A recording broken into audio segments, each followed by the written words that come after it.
नमस्कार, मेरा नाम है शैलेंद्र। आप देख रहे हैं ट्रू इंडिया न्यूज। आइए रुक करते हैं अब खबरों की ओर। तो ऐसी अगर होती थी तो जनता में भी एक मानसिकता बन गई थी, अरे भीड़ ने मारा है, भीड़ का कुछ नहीं होता है, क्योंकि उस तरीके का कोई सुनिश्चित प्रावधान नहीं थे कानून में।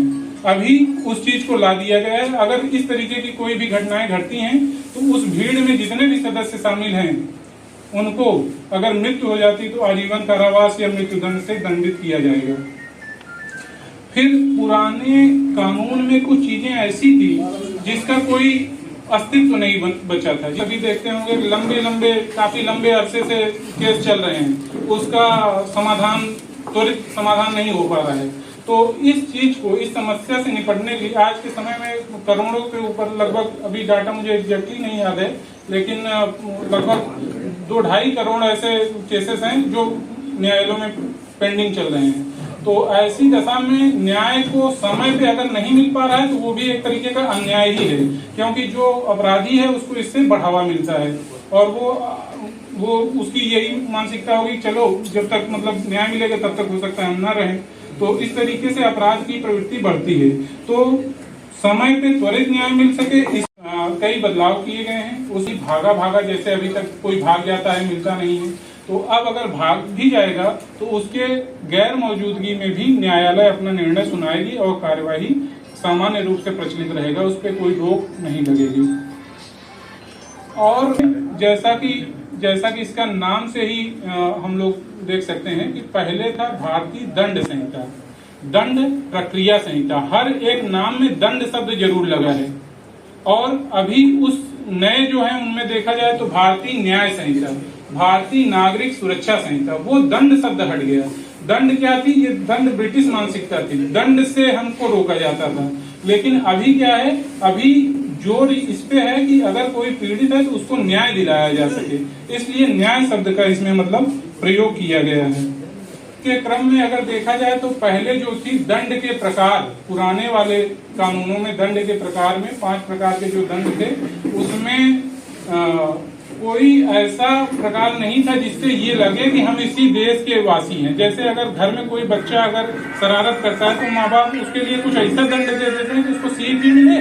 और बदलाव का एक पर्पज होता है। राजद्रोह जो था वो अंग्रेजों द्वारा लाया गया था। अगर कोई ज्यादा टीका टिप्पणी करता था सीधा उसके ऊपर राजद्रोह लगा दिया जाता था। तो भारत में नागरिकों की सुरक्षा जो है, जो भारतीय संविधान जिसकी गारंटी देता है, द्रोह का प्रावधान खत्म कर दिया गया है। तो अगर देखें, अभी हम लोग कुछ बिंदु देखेंगे कि बदलाव क्यों लाने जरूरी थे। तो पहला तो ब्रिटिश शासन की मानसिकता जिसके वजह से वो कानून थी उसको हटा के अभी हमारी जो जरूरत है, हमारी जो हित है, हमारे जनता की जो हित है, उस आधार पे संशोधन किया गया है। दूसरा जो चीज है तकनीक, अगर देखें तो 1860 की जो समय था उस समय न मोबाइल होते थे, न इंटरनेट होती थी और फिजिकल दुनिया ही होती थी। अभी आभासी दुनिया जो एक मोबाइल की अपनी अलग दुनिया हो गई है। अभी पता लगा आदमी घर पे बैठा है, का जो एक तंत्र है देश का, वो किस तरीके से कार्यवाही अपनाएगी, किस तरीके से अपराधी को सजा दिलाएगी, किस तरीके से जो पीड़ित है उसको न्याय दिलाएगी, इसके बारे में दंड प्रक्रिया संहिता में वर्णन मिलता है। भारतीय साक्ष्य अधिनियम जो है वो हमारे जो कोर्ट हैं, न्यायालय हैं, वो किस आधार पे साक्ष्य को एक्सेप्ट करेंगे, स्वीकार करेंगे, उससे संबंधित जानकारी दी गई है। तो इन तीनों कानूनों को बदला गया है। अभी भारतीय दंड संहिता जो है 1860 की, उसके स्थान पे नया आ गया है भारतीय न्याय संहिता 2023। और जो अभी हमारा दंड प्रक्रिया संहिता है उसके स्थान पे भारतीय नागरिक सुरक्षा संहिता आ गई है। और जो इंडियन एविडेंस एक्ट, भारतीय साक्ष्य अधिनियम था, उसका नाम अभी हिंदी में ही भारतीय साक्ष्य अधिनियम कर दिया गया है। तो अब समापन की घोषणा करूंगा। हमारी बातें लगभग हर मीटिंग में वही होती हैं और आपसे केवल गुजारिश है इस बात की कि एक तो जो घुमंतू जातियों की बात आई तो ये बहुत महत्वपूर्ण है।